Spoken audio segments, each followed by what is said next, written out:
One common argument made by Trump supporters is that he is a victim of selective prosecution.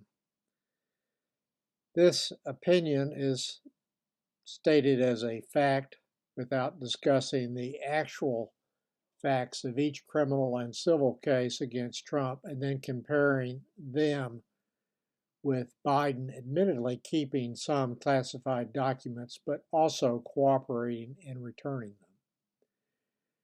I doubt that there are many Trump supporters who have actually read the indictments against Trump, which are available for review on the internet, or know anything about the voluminous evidence supporting the felony charges that have been filed against him.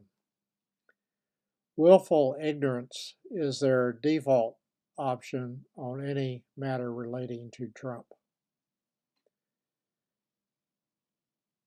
Let's examine the facts of each case against Trump, and I'm just going to summarize information that is presented in great detail in the indictments.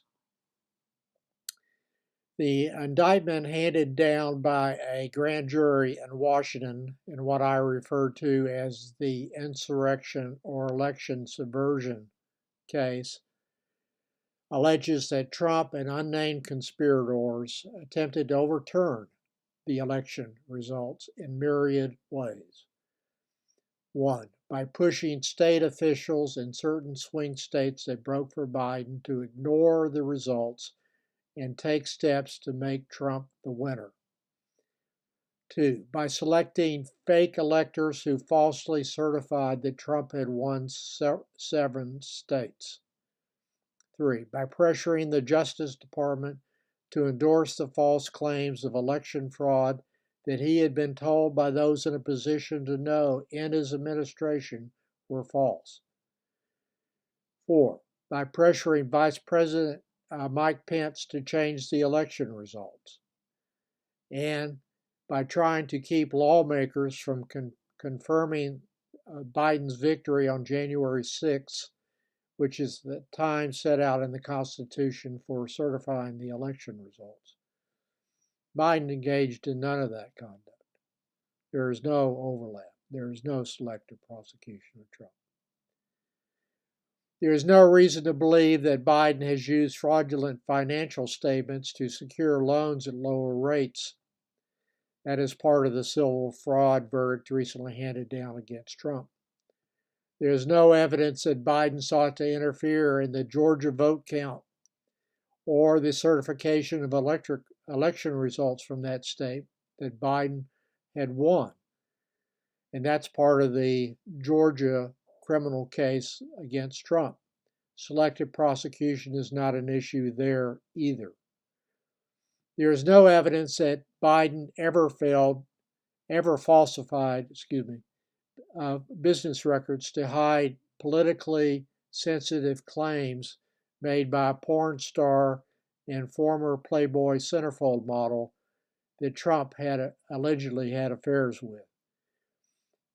Those allegations of extramarital affairs with a porn star and a Playboy centerfold would have surfaced before the election, but for the payoffs, and would have come to light after the Access Hollywood tape was released to the public in early October 2023, and Trump was already reeling pretty badly from that disclosure.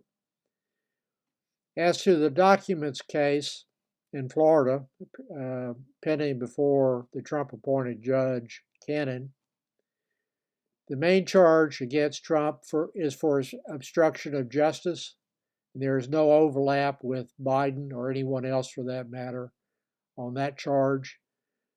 The charge for obstruction is that Trump received a grand jury subpoena demanding that he produce documents with classification markings, not documents that were still classified, documents with classification markings. He failed to do so.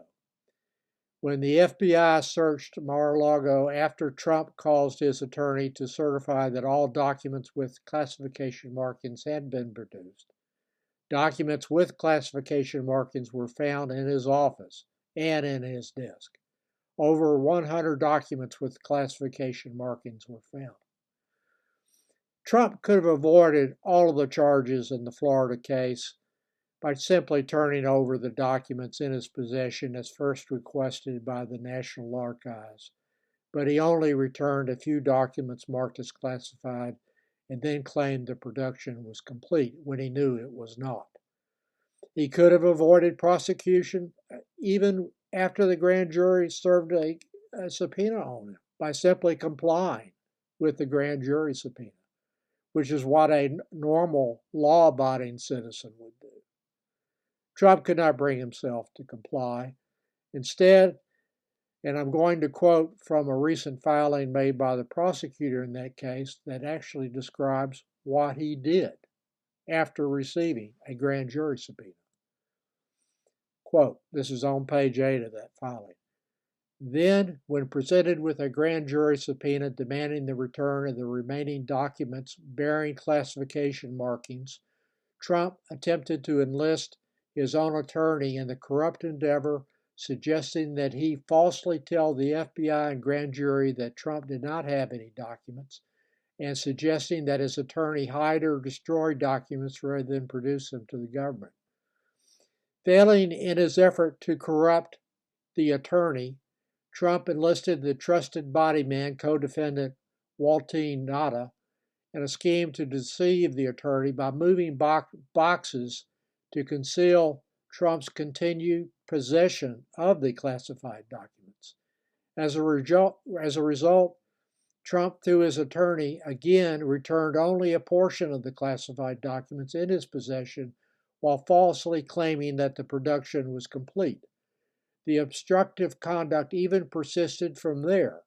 In June of 2022, knowing that he had arranged for Nada to move boxes to conceal them from Trump's attorney, and knowing that the government had subpoenaed the security footage that would reveal the surreptitious box movement, Trump, now joined by not only Nada but also co-defendant Carlos de Oliveira, attempted to have the information technology manager at Mar-a-Lago delete the video footage that would show the movement of boxes.